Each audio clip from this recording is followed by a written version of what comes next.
Why so many men stay single for years, and why women are to blame. It's not a choice we make one day. It's a quiet surrender that happens over 1,000 small battles.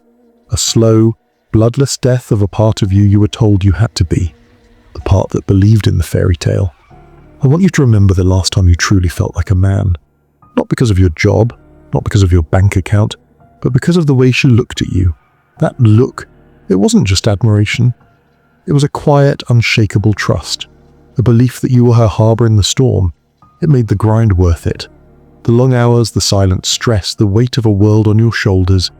It all meant something because you were building something for someone. And then, one day, you look up from the blueprint, your hands roar from the work, and you realize the harbor you're building, she's not in it.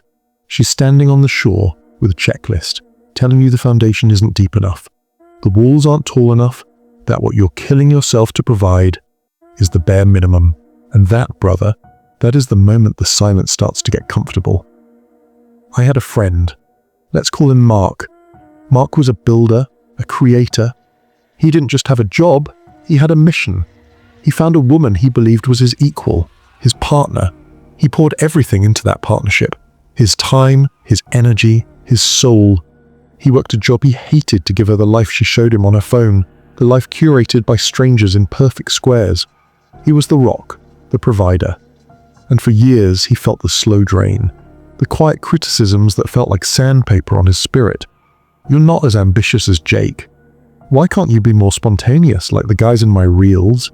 His victories at work were met with a distracted, "That's nice, babe." Her bad day, however, was a 5-alarm fire he was expected to put out with perfect, empathetic precision. He was expected to be a success, but never too successful that it made her feel small. He was expected to be stable, a constant, unwavering force, but never so stable that he was boring. He was expected to be loyal, to shut out the entire world for her, while her loyalty was a fluctuating variable, dependent on his daily performance. The final straw wasn't a fight. It wasn't a slammed door, it was a Tuesday. He'd closed a deal that would finally get them that house she always wanted. He came home, his heart still pounding with a victory he'd fought for months. She was on the couch scrolling, he told her. She didn't look up, she just said, "Okay, can you order dinner? I don't feel like cooking." And in that moment, he saw the next 40 years of his life. A silent, thankless grind. Pouring his entire being into a cup, with a hole in the bottom. He wasn't a partner. He was a function, a utility. The success and stability app on her phone that she occasionally got annoyed with for draining her battery. He left.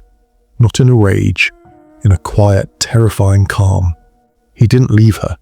He left the game. The rigged, one-sided, soul-crushing game where the rules were written in invisible ink and changed every time he thought he was winning. And now, he's been single for 5 years, and he's the most at peace he's ever been. Women ask him out. They see the stability, the quiet confidence of a man who isn't desperate for their validation. And he smiles and he says, "No, thank you." They don't understand it. They call him closed off, afraid of commitment. But he's not afraid of commitment, brother. He's allergic to poison, and he finally learned what poison tastes like.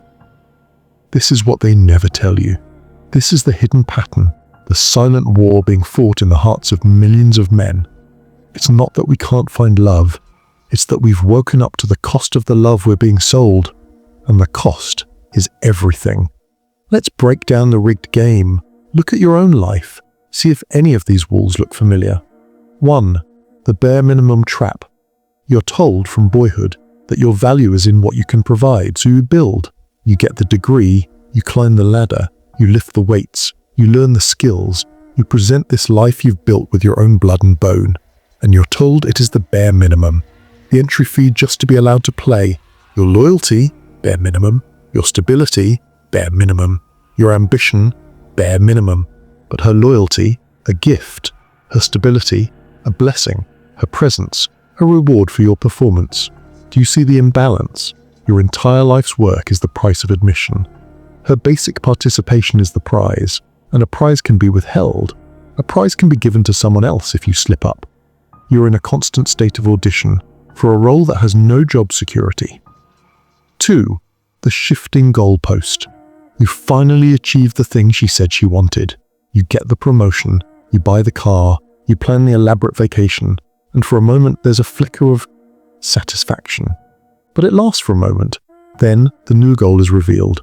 It's never spoken aloud, of course. It's in the sigh when she sees a friend's boyfriend bought her a ring. It's in the shared post about men who aren't emotionally available. So you pivot. You try to be more open, more vulnerable. You share your fears, your struggles, and you see the light in her eyes dim just a little. A subtle flicker of disappointment. You were stronger in her mind when you were the silent rock.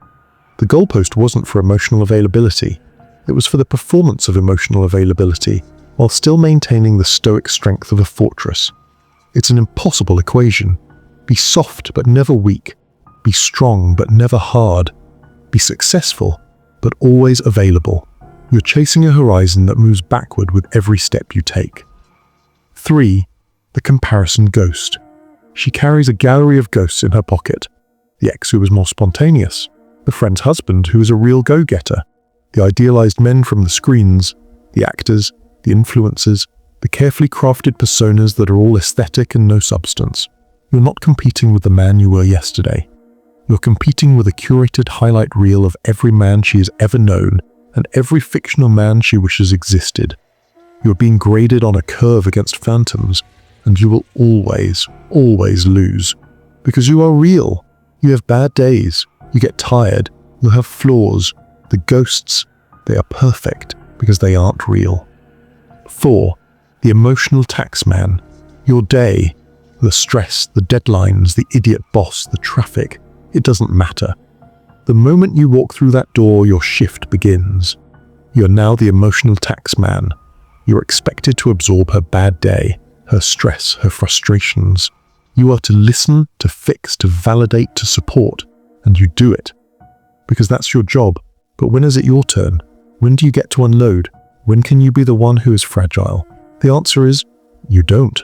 You can't. Because the moment you do, you are burdening her. You are trauma dumping. You're failing to be her rock, so you learn to swallow it. You pack it down, deep inside, into a hard, cold knot in your gut. That knot has a name. It's called resentment, and it's the thing that eventually turns a loving man into a quiet single man. 5. The loyalty loophole. You're expected to be loyal. Fiercely, blindly loyal. You must shut off your options, ignore the advances of other women, and dedicate your entire focus to her. This is non-negotiable. But her loyalty is conditional. It's conditional on you continuing to perform, on you continuing to provide the feeling she's chasing. If you fail to make her feel the way she wants to feel, the loyalty can be revoked. She'll say, "You changed," or "We grew apart." What she often means is, "You stopped providing the constant emotional high I require, and I'm now looking for a new source." You're a service provider, and if the service is interrupted, the customer finds a new provider. It's that simple and that brutal. 6. The panic you feel is theirs.